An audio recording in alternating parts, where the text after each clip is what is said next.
Let's get wet, baby.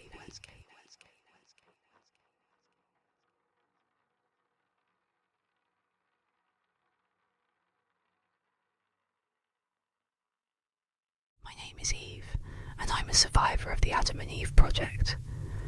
I wasn't always a psychopath. Neither was Adam. There were 10 of us. 5 Adams and 5 Eves handcuffed together in a room with no doors. When I opened my eyes, staring at an unfamiliar ceiling, my name was Eve. I had no other names but Eve. There were 9 bodies spread around me, including a boy, a lump attached to me, curled into a ball. Our real identities were lost, though I could recall small things, tiny splinters still holding on. I saw a dark room filled with twinkling fairy lights, a bookshelf decorated with titles I never read, boxes of prescribed medication sticking from an overflowing trash can. The walls were covered in sticky notes and calendars, a chalkboard bearing a countdown to a date that had long since passed. I thought you were going to try this time. Why do you make it so hard? The voice was a ghost in my head. She didn't have a name, barely an identity, but my heart knew her. She existed as a shadow right in the back of my mind, suppressed deep down. With her, I remembered the rain soaking my face and my pounding footsteps through dirt. When I tried to dive deeper inside these splinters, I hit a wall. It should have confused me, angered me, but I couldn't feel anger. There was only a sense of melancholy that I had lost someone close to me. With no proper memories, though, I didn't feel sad. I wasn't the first one awake. There were others, but neither of us spoke, trapped inside our own minds. Drawing my knees to my chest, I wondered what the others were feeling and thinking. Did they have loved ones they couldn't fully remember? I did know one thing. There was something wrong with my body, the bones in my knees cracking when I moved them. Everything felt stiff and wrong, my neck giving a satisfying popping noise when I tipped my head left to right. The room was made of glass, 4 glass walls casting 4 different versions of me. It was like looking into a fun mirror, each variant of me growing progressively more contorted, a monster blinking back. There was a metal thing wrapped around my wrist, and when I tugged it, the lump next to me groaned. I noticed the handcuff and the lump when I was half awake, but I thought I was hallucinating. The lump had breath that smelled of garlic coffee, and he snored. Adam, my mind told me. The lump's name was Adam. Everything about me felt new, like a blank slate. I had no real thoughts or memories. The boy attached to me was different from the others. Adam was dressed in the same bland clothes, but his had colour. A single streak of bright red stained his shirt. I found myself poking it, and he leaned back, his eyes widening. The red was dry, ingrained into the material, which meant at some point Adam had been bleeding. Not a lot, and he didn't look like he had any wounds. I studied him. Or, I guess, we studied each other. He was a wiry brunette with freckles and 0 flaws, like his face had been airbrushed. This wasn't the natural kind of airbrush. I could see where someone, or something, had attempted to scrape away his freckles too. The skin of his left cheek, a raw pinkish colour. I wasn't a stranger to this thing either. I could see where several spots on my face had been surgically removed. The boy glued to my side was an enigma in a room drowned of colour. The red on him made him stand out in a sea of white, a mystery I immediately wanted to solve. I couldn't help it, prodding the guy's face, running my finger down his cheek, and stabbing my nail under his nose for signs of bleeding. I was curious, and curiosity didn't belong in the white room full of blank slates. I wondered if the old me looked for that kind of thing. Her bookshelf was full of horror and crime thriller, an entire box set of a detective series my mind wasn't allowed to remember. There was that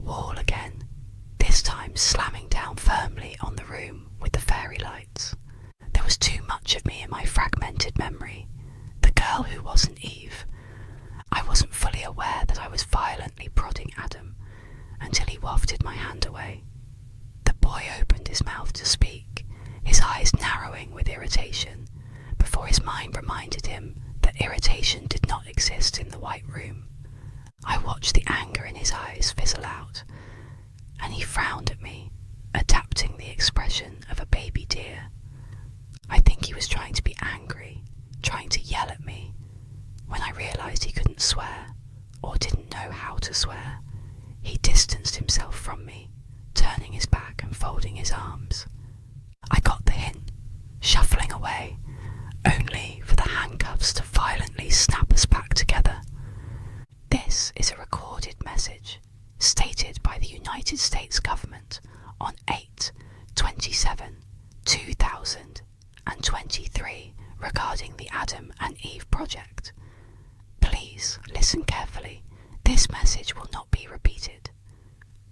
A text-to-speech voice drew my attention to the ceiling, and next to me, Adam let out a quiet hiss.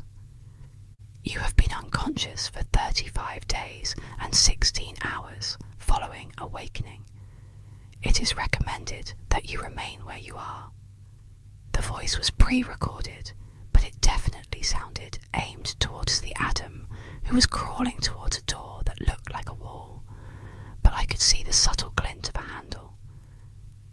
200 years ago, on April 5th, 2023, NASA announced the discovery of Blue Sky, a potentially hazardous NEO, near-Earth object, was estimated to miss our planet, flying by at just 19,000 miles, 32,000 kilometers. 200 years ago, the robot's voice wasn't fully registering in my brain. The text-to-speech voice paused, and a screen lit up in front of us displaying Blue Sky, and then flickering to several news screens. CBS, NBC, Fox News and BBC, all with red banners and panicked-looking presenters.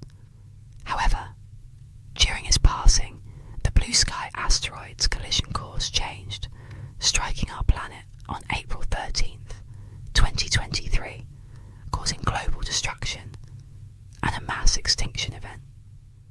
A screen showed us the entirety of the West Coast underwater. New York, London, Seoul, Tokyo, all of them, either wiped from the map or uninhabitable. Wait, I wasn't expecting Adam to speak, his voice more of a croak. His eyes widened like he was remembering who he was before Adam. That's Apophis. He scratched the back of his head. 2029. Adam's random declaration of words and numbers intrigued me. I inclined my head, motioning for him to continue, but he just shot me a look. Adam was a lot better at emotions than me. What? You said something. My own voice was a static whisper. He blinked, narrowing his eyes. No, I didn't. Turning away from the boy, I decided to ignore him and all of his future declarations. I should have been terrified, mourning the loss of not just my loved ones, but my entire planet. But I didn't have any memories of the world except the rain, and a dark bedroom filled with fairy lights. I could have been a traveller, visiting every country and documenting each one. All of that had been taken away, and yet I couldn't feel sad or betrayed. Why would I mourn a planet I didn't remember? Please listen carefully, the voice continued. You have been carefully selected in a choosing process for the Adam and Eve program, humanity's last chance of survival. 200 years ago, you were cryogenically frozen in an attempt to restart in a new world. Presently for you, the Earth is estimated to be habitable. When the lights flickered off, the screen lit up, displaying exactly what the voice said. A new world and the bluest sky stretching out across a never-ending horizon. I found myself transfixed, smiling dazedly at brand new oceans and newly formed continents. We ask this, the message crackled, on behalf of the President of the United States. Will you do what we couldn't? Will you make the new world a better place? Will you fix the mistakes of your predecessors and restart our sick world? I heard my reply before I was aware of the word in my mouth. Yes. The screen was brighter, that beautiful blue sky so hard to look away from. Will you create humans you are proud of? Yes. Yes. Adam's murmur followed mine, the others echoing. Will you be our future hope? Will you destroy every human being who goes against the new earth and spill blood in the name of Adam and Eve? Yes. The room flooded with light, and I blinked rapidly, drool seeping down my chin. It was the voice's next words that tore away my mind. It is with great displeasure, however, that we must inform you there are limited resources in our stockpile. The ceiling opened up, a large ratty bag dropping onto the ground. It was a brand new colour, but this time a mouldy green. Something snapped in two inside my mind. It didn't belong in the new world. It was poison from our predecessors. I backed away with the others, yanking Adam with me. At first he didn't move, cross-legged, a smile stretched across his lips. I don't think he noticed the bag. He was starry-eyed, unblinking at the screen, still filled with the new world. Our new world. That was ours to mould into our own. There is no need for panic, the voice said. Consider this bag an artifact of the lost world. There is nothing to fear. Fear? I wasn't sure I knew what that was. Did my old self feel fear running through the rain? Did I feel fear witnessing my planet burn right in front of me? There can only be one Adam and one Eve in the new world. The voice continued. Please choose among yourselves. You have 2 minutes. I didn't experience fear when the tranquility in the white room dissolved. Adam violently pulled me to my feet when an Eve with a blonde bob dove inside the bag and pulled out a gun. She shouldn't have been able to use it. Our memories were gone, our old selves' footprints in the sand, but it was the way her fingers expertly wrapped around the butt that made me think otherwise. The Eve didn't hesitate, and with perfect aim, blew the heads off of 2 Adams, and then another Eve. I watched more colour splatter and pool and stain the white room, bodies falling like dominoes. When an Eve stepped toward me, my Adam pulled me across the room, dipped into the bag, his fingers wrapped around a machete. He threw me a gun, and another Adam dived for it. Still, no fear. I ducked and grabbed it, my hands working for me, shooting the Adam between the eyes. I realised what we needed to do to survive, but it wasn't fear that made me kill. It was necessary for the new earth. The words were in my head, suffocating my thoughts. We had limited resources. There was no screaming, no crying, or begging. An Eve knocked me onto my face, but there was no pain. She kicked me in the head, plunging her knife into the back of my leg. Still no pain. Blood stained me, running down my chin. No pain. I didn't think. I just acted. One Adam and Eve left, and they were hardest to take down. The Eve circled me, eyes narrowed, calculating my every move. Adam and I communicated through nods and head gestures. Adam told me to go for the sandy-haired Adam, while he would take a swipe at an Eve. I was taken off guard when the Adam surrendered, only to kick me onto my back, knocking Adam off balance too. I thought we were going to die, but my Adam had been following and predicting their every move. Back to back, I reached for my gun. 2 bullets left. I managed to get Eve straight through her left eye. I didn't notice we were the only ones left until the walls were stained red, my hands coated with Adams and Eves, and the final Adam was lying in a stemming pool of blood. I had pieces of skull stuck in my hair, and I was out of breath, but I felt a sense of triumph. There was so much blood, but it was the blood of the old world. Both of us knew that. Adam turned turned to me, his eyes filled with stars, his skin stained red. I thought he was going to hug me, but his gaze found the screen where our new world awaited us. The two of us were breathless, awaiting the next instructions, but none came. I counted hours, and then a full day. Adam had gotten progressively less appealing the longer I stayed isolated with him. He sat against the wall with his knees to his chest, head of matted curls against the wall, the two of us suffocating in the stink from the slow decomposition around us. The other Adams and Eves were in their first stage, bloating. How did I know that? 2029.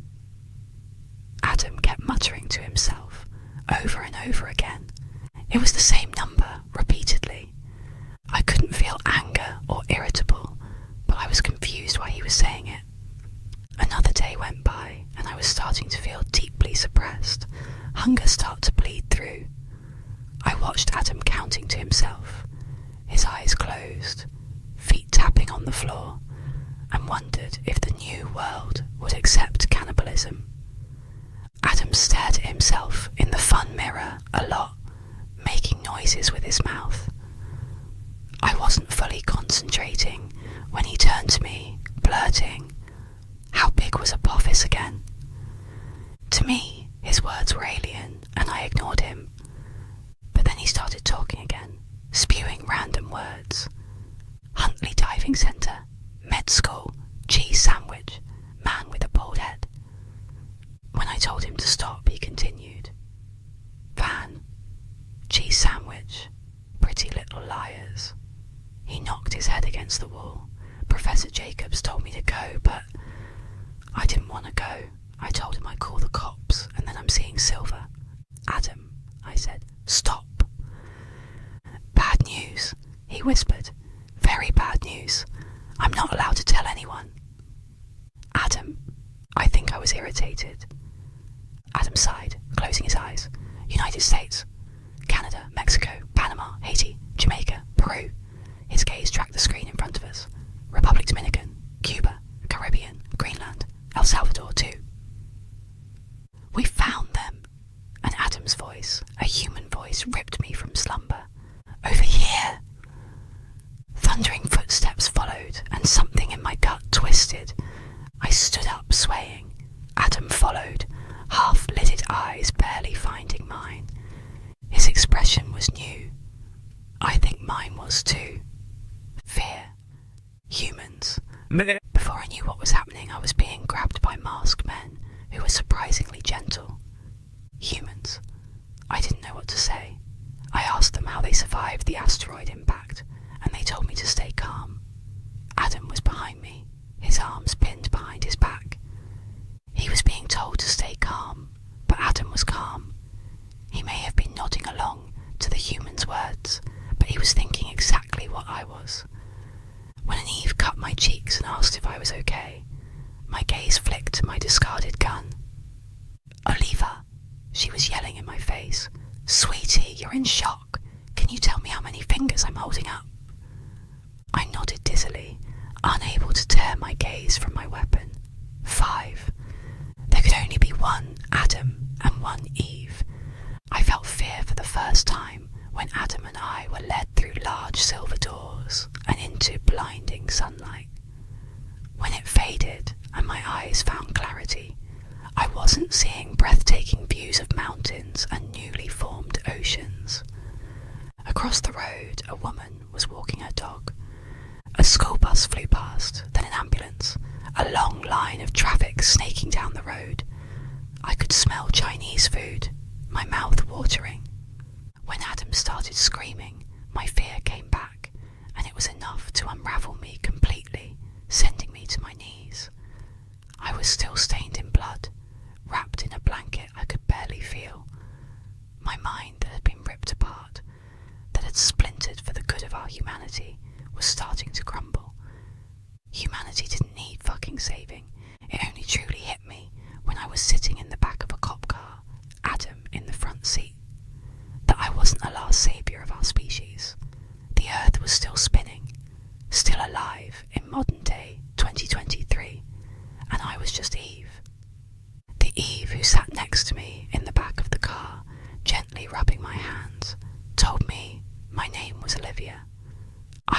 24-year-old student, and I had been missing for 3 years.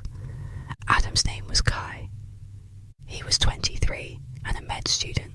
No, we were Adam and Eve. I spent a while in another white room, but this time I wasn't forced to kill people.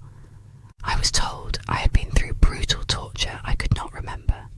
I told her that was impossible, and then she calmly showed me my legs and arms. I was covered in burns, old and new bruises, my body sliced open and stitched up. With this abuse, my kidnappers had successfully turned me into a shell of myself. I was asked if I wanted therapy to revisit those memories, but I declined. I was happy being Eve, even if it was just for a while. I saw Adam several times, but he was never fully conscious, either strapped to a bed, muttering to himself, or cross-legged on the floor, head tipped back. I was 2 months into my treatment when he barged into my room. 2029, Adam said, his words slurring, is when Apophis is going to hit us. I nodded slowly, dropping the book I was reading. My re-education was going well. I was getting my emotions back, which of course included annoyance. Is going to miss us. Think, Adam hissed, pressing his finger to his lips. Gotta be quiet. Shh. Shutting the door painfully slowly, like he was in a cartoon skit, Adam stumbled over to my bed, prodding at his neck. They stabbed me, he said in a manic giggle, but I'm not stupid. I'm smart. I'm like so smart, and it's been driving me crazy, but now I see it. Adam leaned forward. Apophis, 2029, he said, his breath tickling my cheek. Is why we were taken. He burst out laughing. Can't you see? April 2029, 19,000 miles. A big lump of space rock going zoom. He stopped laughing, slamming his fist into his palm. Impact. Bang! Adam's eyes widened, his expression crumpling. Help me, he whispered, before crumpling into a heap, and then dragged out by several Eves in white. According to them, he was experiencing mild side effects from treatment. Unlike me, Adam chose to get his memories back. Yeah, that's not a good idea. Olivia's mind was too much, too painful. My old life started to seep back in the form of loved ones, as I was slowly deconditioned. I stopped referring to boys and girls and Adams and Eves, and was firmly told the new Earth was just fantasy. All of the destruction I saw generated with AI. I have a girlfriend who visited me every day. She said I didn't have to take the therapy, but I know she wants me to remember Olivia. Her name is Charlie, and when I was released from the White Room, she took me back to our shared house. I have 2 roommates, Sam and Matt. Both of them kept their distance for a while, especially when I accidentally referred to them as Adams. I'm still getting letters from the facility, politely inviting me for a therapy session. I'm ignoring them, but I've started seeing a single black van outside our house. I think my kidnappers are back, and I'm terrified. The facility told me to call them as soon as I see anyone suspicious. I've told Charlie and the guys to hide upstairs, and right now I'm in our living room. It's pitch black outside, but I can see a figure standing directly outside our house. I've turned off all the lights. Every time I blink, I swear they're getting closer. I think whoever wants a new world has come back for me. Welcome to ASMR. Let's get